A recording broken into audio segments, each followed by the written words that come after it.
Okay, chapter 13, page 214.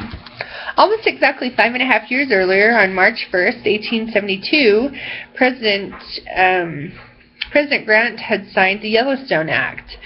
It withdrew more than 2 million acres from the public domain, most of it in northwest Wyoming, and with a bit lapping into Idaho and Montana.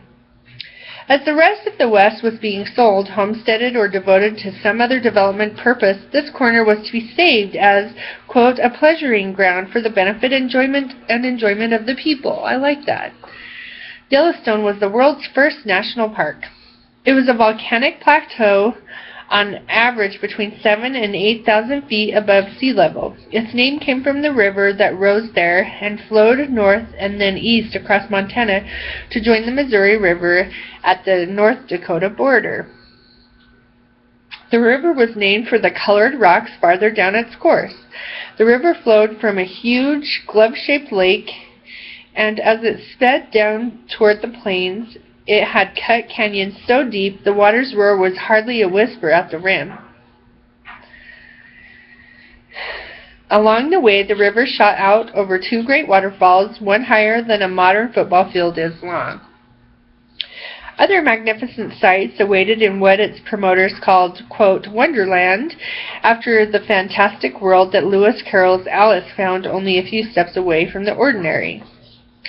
The Yellowstone Plateau is the latest creation of a geologic hotspot, a weak point in the Earth's crust where magmatic material squeezes close to the surface, gathers pressure, and every so often lets loose in an eruption of unimaginable violence. The Pacific Northwest has felt the force of 3 such events during the past 2.1 million years.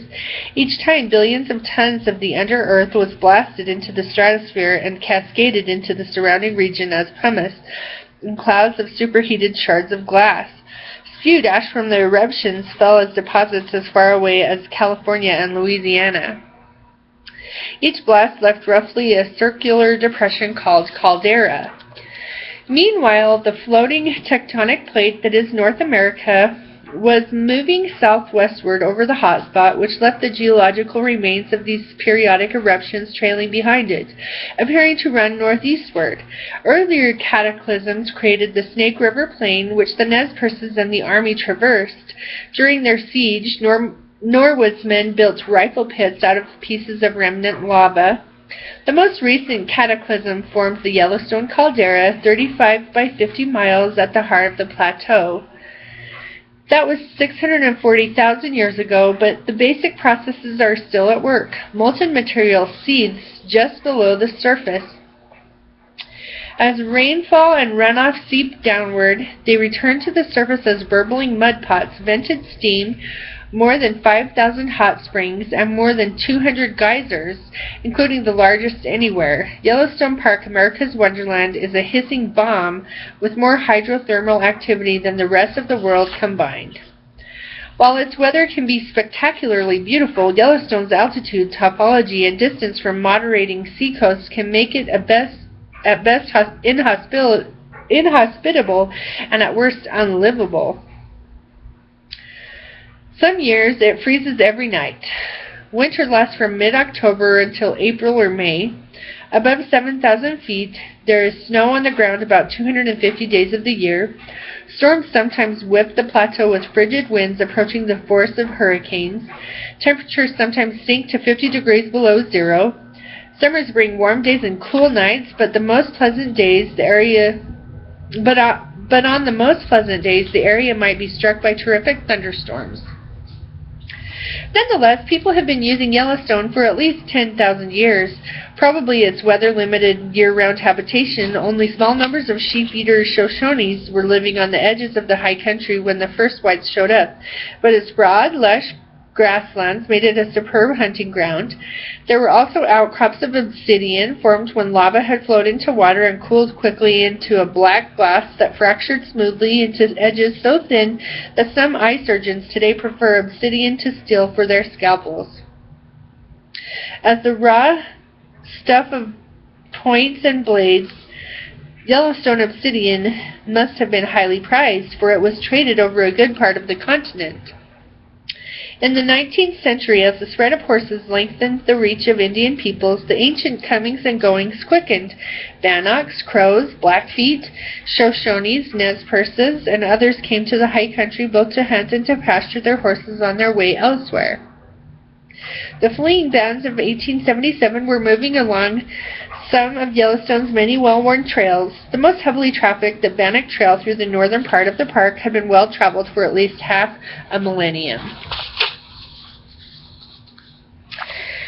Now, this place was being set on another historical path and dedicated to other purposes.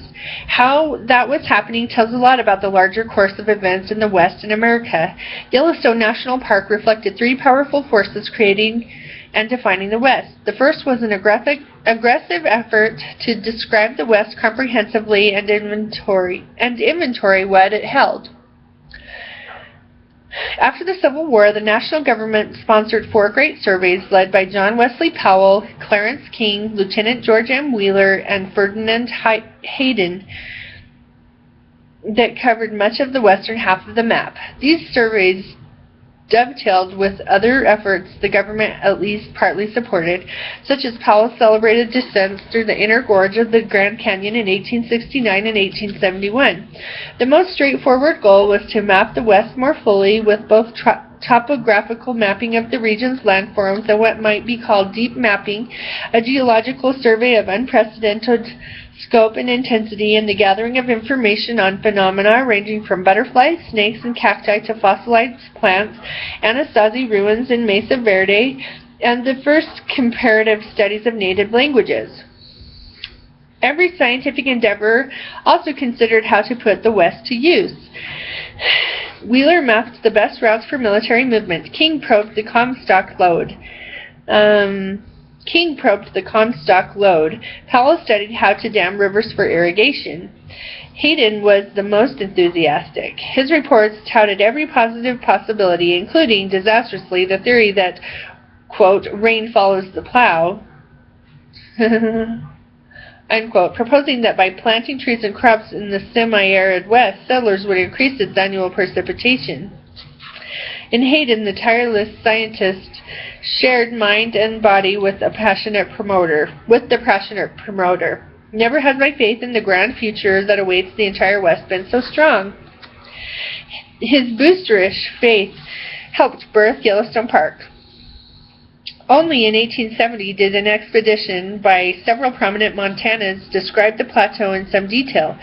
After hearing a lecture on the findings, Hayden immediately shifted his summer exploration there for 1871. His report, more than usual a mix of science and exaltation, included images of the wondrous sights by the West's most celebrated photographer, William Henry Jackson, and sketches by the romantic landscape artist Thomas Moran. When Hayden recommended setting the place aside for public enjoyment, the project moved with astonishing speed. A bill was introduced in December 1871, passed in February, and signed in May.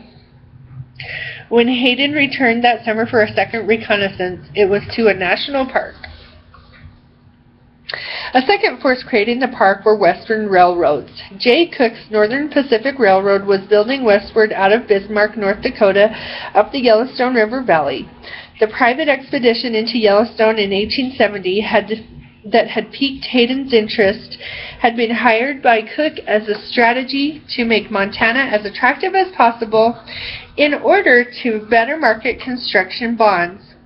When Hayden returned from his first Yellowstone visit, he found a letter from Cook's office manager suggesting a national park.